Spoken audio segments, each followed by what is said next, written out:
તો અમેરિકાથી ડિપોર્ટ કરાયેલા ગુજરાતીઓ હવે વતન પરત ફર્યા છે। અમેરિકા ગયેલા અમદાવાદના 2 લોકો પરત ફર્યા। અમદાવાદ પોલીસ દ્વારા બંનેની પૂછપરછ કરવામાં આવશે। પૂછપરછ બાદ બંનેને ઘરે મોકલવામાં આવશે। તો એરપોર્ટથી સીધા જ પોલીસે પૂછપરછ માટે બોલાવ્યા અને પૂછપરછ બાદ જ બંનેને ઘરે મોકલવામાં આવશે। અમદાવાદના 2 વ્યક્તિ છે કે જેઓ હાલમાં અમદાવાદ એરપોર્ટ આવ્યા, પરંતુ સીધા જ ઘરે મોકલવાના બદલે પોલીસ દ્વારા તેમની પૂછપરછ કરવામાં આવશે। આયુષી અમારી સાથે જોડાઈ ગયા છે। આયુષી, કેટલા સમય સુધી પૂછપરછ કરવામાં આવી શકે છે અને ખાસ કયા કયા મુદ્દા આવરી લેવામાં આવશે? કેટલા વાગે તેમને ઘરે મોકલવામાં આવશે?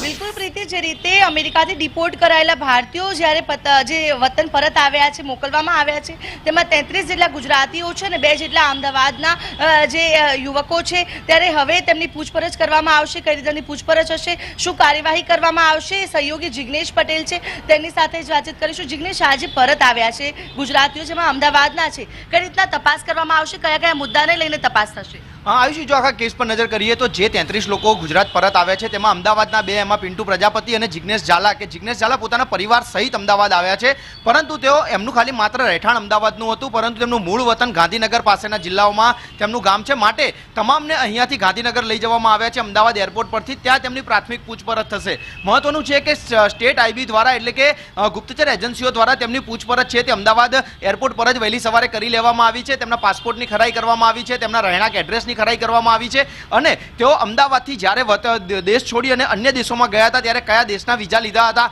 ક્યાં સુધી તેઓ લીગલી ગયા છે, ત્યાંથી કયા દેશની બોર્ડર ક્રોસ કરી અને તેઓ ગેરકાયદેસર પ્રવેશ કર્યો હતો, તે મામલે હવે તપાસ કરવામાં આવશે। પરંતુ જે પ્રમાણે એજન્સીઓની જે અધિકારીઓની વાત કરીએ તો તેમનું સ્પષ્ટ કહેવું છે કે જો અહીંયાથી તેઓ પાસપોર્ટ વિઝા સાથે તેઓએ દેશ છોડ્યો છે તો ગુજરાતમાં કે ભારતની ધરતી ઉપર તેમને કોઈપણ પ્રકારનો ગુનો નથી કર્યો, માટે તેમના વિરુદ્ધ અહીંયા કોઈ કાર્ય થાય તેવી નહિવત જોવા મળી રહી છે। પરંતુ કેટલાક લોકો જે બોગસ પાસપોર્ટનો ઉપયોગ કરી અથવા તો ખોટા ફોટા, ખોટું નામ અથવા તો ડોક્યુમેન્ટમાં ચેડા કરી અને ગેરકાયદેસર રીતે જો તેઓએ દેશ છોડ્યો હશે, તો આવા કેટલાક ગુજરાતીઓ જે 33 લોકો પરત આવ્યા છે તેમના વિરુદ્ધમાં આગામી સમયમાં કાર્યવાહી થઈ શકે છે, પરંતુ તેની પૂરતી માહિતી FRRO દ્વારા મેળવવામાં આવશે। તેઓ ક્યારે ગયા હતા, તેમનો એજન્ટ કોણ હતો, કેવી રીતે બોગસ ડોક્યુમેન્ટ બનાવ્યા, તે તમામ તપાસ થયા બાદ તેમના વિરુદ્ધ કાર્યવાહી કરવામાં આવશે। આ અધિકારીઓ જ્યારે આ અંગે વાત કરી ત્યારે તેમનો એક કેસને ટાંકી અને કહ્યું હતું કે જે પ્રમાણે 3 મહિના પહેલા અમેરિકાથી એક યુવક ગુજરાત પરત ફર્યો હતો અને તેને અન્ય વ્યક્તિના પાસપોર્ટ પર પોતાનો ફોટો લગાવીને તે પરત આવતો હતો અને અમદાવાદ એરપોર્ટ પર પકડાયો હતો। 3 મહિના બાદ તે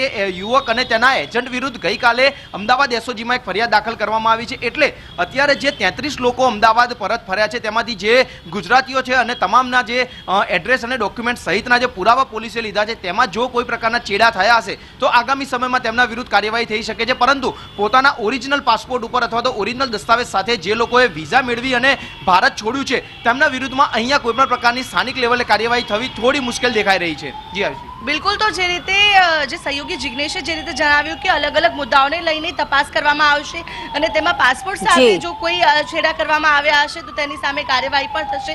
એટલે કે જે લોકો, જે ગુજરાતીઓ પરત આવ્યા છે તેની હવે પોલીસ દ્વારા પૂછપરછ કરવામાં આવી રહી છે। બિલકુલ, આભાર આયુષી તમામ વિગતો માટે।